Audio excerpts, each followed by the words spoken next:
Here in the United States, the federal budget cuts are set in motion by the so-called sequester. They are starting to have a real-world impact, though. Starting this week, a handful of federal agencies have begun shutting down departments. That limits their services and also enforcing furloughs.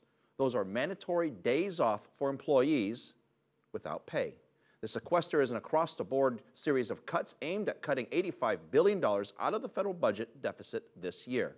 Now, unless a compromise is reached by lawmakers, the cuts will take a 6% bite out of the economy this year, and will affect about 750,000 jobs.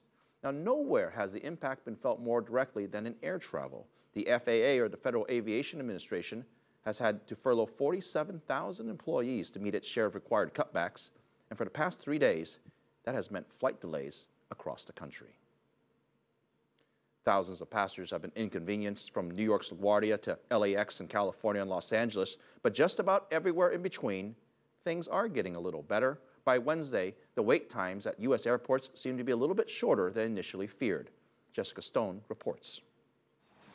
With scaled-back hours imposed on nearly 13,000 of the nation's air traffic controllers, flight delays of as long as 2 hours became commonplace at New York's LaGuardia Airport. But on Wednesday, more flights were running on time, and the arrival and departure boards showed fewer red letters. Nonetheless, travelers came prepared.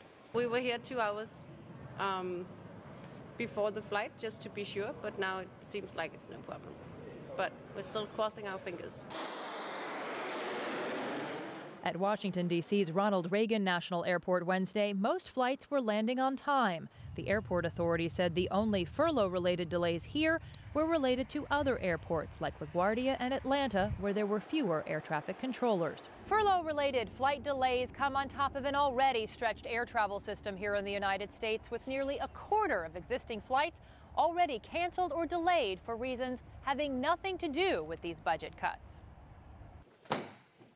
The hearing will come to order. On Capitol Hill, members of Congress are locked in a blame game. Wednesday, they grilled the head of the U.S. Federal Aviation Administration, or FAA, asking him whether the agency had tried to move funds to create fewer furloughs for air traffic controllers. You believe that you've done everything possible to minimize the effects of the furloughs?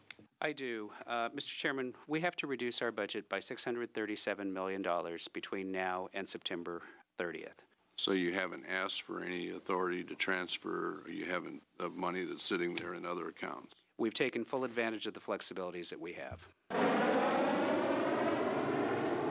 According to the Air Traffic Control Association, there were more than 10,000 delayed flights and more than 600 canceled the first 2 days after air traffic controllers went on unpaid leave, leaving some air travelers feeling like pawns in the political posturing over reducing the nation's $16 trillion debt.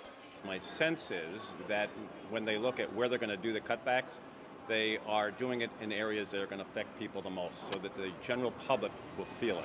Jessica Stone, CCTV, Washington.